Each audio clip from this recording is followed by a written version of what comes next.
السلام عليكم nabadgelyo korkiina ahaatay soo dhawaada nasahray waa runtaay waxa yari gacanku sana dhid aan filanin ayaa saacadeeda ka soo maaxday magaceedii ayay maqashay wadnaha afka yimiday cagaha ayaa dhulka loogu aasay salka ayaa kursiga ku dhigay iyada oo aan kicin ay damacday in ay talaabsato waxoogaa ay rafatay ilmo yar oo dambi galay sidiisii ay hoganaysaa cabsi ayaa madax martay way calool adeegtay si kale ayaan jirine bartaas ayuu soo taagan yahay si fudud ayuu afkiisa u furan yahay qofkan magaciisa wata ayuu sugayaa iyaduna qofkan magaceeda wata ayay soo gaadhay gacan qoyan ay si waafi ah ugu dabooshiisa qoyaan ay ugu meedhay shaarbaha ay dhid waaweyn ka keentay way foorsatay diyaagada hadhur loo daadiyay sideedii hambaliyo alla kuga anfaco ayaa dhankiisa ka soo yeedhay wax cod u eeg naqasna u badan ayaa dhankeeda ka tegay 3 jeer ayay ku figaadhay kursigeedii ayay ku soo noqotay hareeraha waxaa ka fadhiya laba maryaha afka ku qariyay qosonna la gariiraya way fadhiisatay dhowr ilbiriqsi oo kale haddii ay sii taagnaan lahayd way suuxi lahayd naqaska ayay soo kala gurtay qosol gariirka ayay sii wateen midna hadal ma uu odhan ilaa bannaanka loo soo baxayay sahra ayaa hadalkii bilowday naanajax huuna ma nabad qabtaa hooda ayaa tiri wixii ku helaan la yaabay wallaahi najaxeey amba markaas qaarka arko waan ilmeeyaa zahra ayaa hadalkii qaadatay oo tiri adiga suqaar jecelay ha hadlinayso naanajax bisinkee mahaanti hadalka ka luntay najax ayaa hadalkii qaadatay oo tiri naade maxaad rabtaan camal la'aan ayaa idin haysa wallaahi runta way dafiraysaa booraan af weyn bay far ku awdis leedahay galinkii dambe oo dhan dhoof ay ku maqan tahay kolba way fogaataa haddana way timaadaa riyadeedii oo dhan rajadeedii oo dhan najax ayaa dhex taagan isagay dhex lagaday qalbigeedii oo idil maskaxdeedii oo dhan isagay u xidhay way u qaadan la'dahay sida uu ka yeeshay rag horaa ku xiiqay salaanta inay ka qaado isna aayar maanta hantidiisay noqotay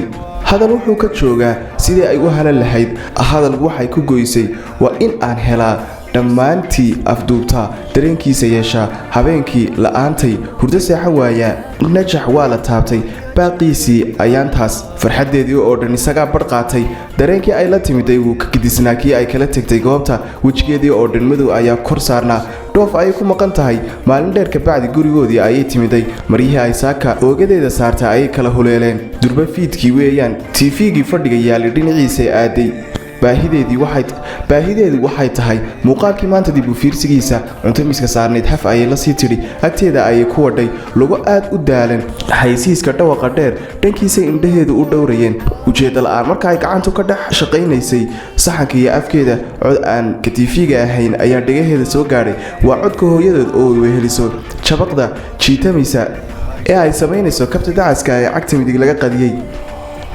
alaaday siday wax u cunto nin ma moodaa naaxagad wakhtigan ka timiday waxba hooyadee waan iska caweynayay weli waa fiid hooyo oo haddaa masaqda dhexaad iman lahayd cagaha kuraasida iga qaado waa ku sidee hooyo wallaahi waan soo daalo waan ku kala bixinayaa uune oo maxaad ku soo daashay marka maanta oo dhan waad wareegaysay dee fartaadoo dhan ayaan fahmayaa ilayn seeraf ayaa tahay hawaanu iska alla hoognayay waxaa la odhan dibjirad ayaad dhashay naabalsi ramuudka filinka ayay dhaafayee hooyo sugdee waxaa soo galaya barnaamijkii maante markii meesha aad joogtay laga soo duubay baanay waad fadhiday bee maxaad ka daawan sugsug wuu soo galay waa kane naabal cibradan eega bal waaye yar naaqusuun balaayadan codka waaweyn maxay ahaayeen barnaamij socon doona 2 saacadood ay 20 daqiiqo ku leedahay marka uu in yar socdaba hooyadeeda ayaa hadlaysa naakana muxuu ahaa soodiga halkaas soo fadhiya hadal badanida nagnagtaas uunbaad adigu meeshaad joogtaba hayn bal habluhu way xishoodaane maxaa aamuska kuu diiday najax uma jeedo hadalladaas saacad ayaa tagtay weli ninkii ay sugaysay lama hayo way ishayn kar laadahay ish soomaalidan hadalbadni ayaad ku nici bal muu soo kooba odagan xun ee dacayda dheeri maxaad wasiirka ku gashay dee inaga bedel oo musalsalkii inoogii haddaana doonin hadalkooda waa loo yeedhay soo dhawow mudane najax kor ayay u bood cagihii ayay dhulka dhigtay saxan madhan oo dhabteeda ay ku ilowda ayay dhinac isaga tuurtay horena way u soo fadhiisatay hooyadeed ayaa yaabtay oo dhankeeda soo eegtay way ka aamustay najax ayaa indhaha ka dhex saartay muraayadii ay daawanaysay socodkiisii ay saacada ka hor u soo joogtay ayay dib u daawatay waa kan kii naanaabkii ayay ku dhawaaqday iyada oo aan is ogeyn naakan maxaad ku cuntay ayay hooyadeed ugu jawaabtay hooyo nacas ayuu u eegyahay ayay ku tiri nawaa fariid ayaa la yidhi waa nin yaroo kaalay arag ah siduu u shaqaysto oo aabbihii garab taagan haddana way aamustay oo ay ku faraxday ereyada wanaagsan ee hooyadeed ka soo yeedhay hadalkiisii ayuu bilowday riyadeedii ayay gashay alla weliba waa hadal yaqaan bal sida uu hadladay waaba aabihii oo bartaa taagan hooyayaro aamus biliis ayay hoos u leedahay ma rabta in laga qarindaaro dunideeda xuubka caaro ka dhisan markasta oo ay sii dhegaysato waxaa kordhaya rabitaanka ay rabto in ay ka agdhowaato badweyn najax ah ayay dhex muquuratay roob najaxa ayaa u da'aya doog najaxa ayaa u dhammaystay kamaradana bartaas ayaa lagu jaray si loogu gudbo qofka xiga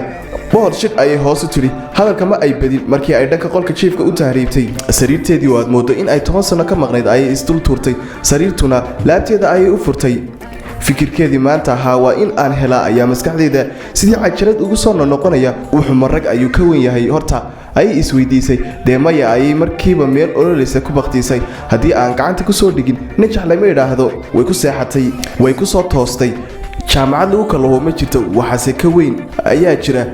dhankii Hooda iyo Sahra ayay u jarmaaday waa saddex markay isku yimaadaan dhari kasta karin kara shir qaran ayay yeesheen arrintii ayay u soo bandhigtay Sahra ayaa tiri ma aanan garan in kuusoo la jeclaanayo Hooda ayaa hadalkii qaadatay oo tiri naayarku subag Ilaahay ayuu ahaabe iska daatay ha jeclaatee dacayada heshiis ay ku yihiin inay iska caawiyaan wixii soo kordhana waajib ay u arkaan hawsha ay guda galeen su'aalo ayaa la isweydiiyay ninkani sidee lagu heli karaa asxaabtiisu waa ayo muxuu xiiseeyaa shaqadiisu waa maxay ma dhanka shaqada aynu ka galnaa mise dhanka asxaabta mise labadaba intee ileeg ayaa loo dhawaan karaa inta aanay ciidankiisu qoorta kaa jibin Hooda oo looga dambeeyo falaqaynta iyo dejinta qorshayaasha ayaa dhankeeda la eegay durba su'aal muhiim ah ay ka jawaabtay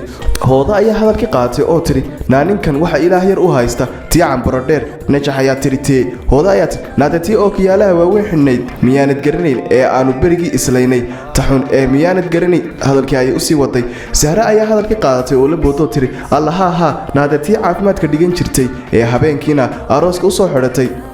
goorgorada basaliga ah iyadoo dirac cad xidhan najax ayaa hadalkii qaatay oo tiri alla waa siqadii dheerayd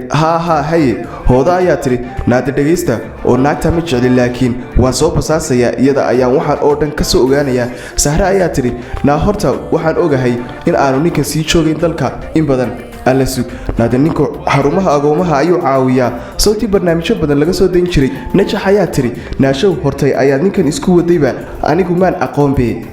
Sahra ayaa tiri naafudkan yar ee kuusan anigu waxba kuma falaya dhageyso ninku waxaasuu ka shaqeeyaa Hooda ayaa tiri anaa gartay dhakadii adduunka ayaynu dhigaynaa najax ka soco Hooda urur aan jirin ayaynu samaynaynaa urur agoomaha caawiya haddaynu doono mid caalami ah ayaynu odhanaynaa waa qaybtiisii dalka oo annaga ka mas'uul ah Sahra oo dabadeedna Hooda ayaa tiri alla dhoohanaatani dee markaa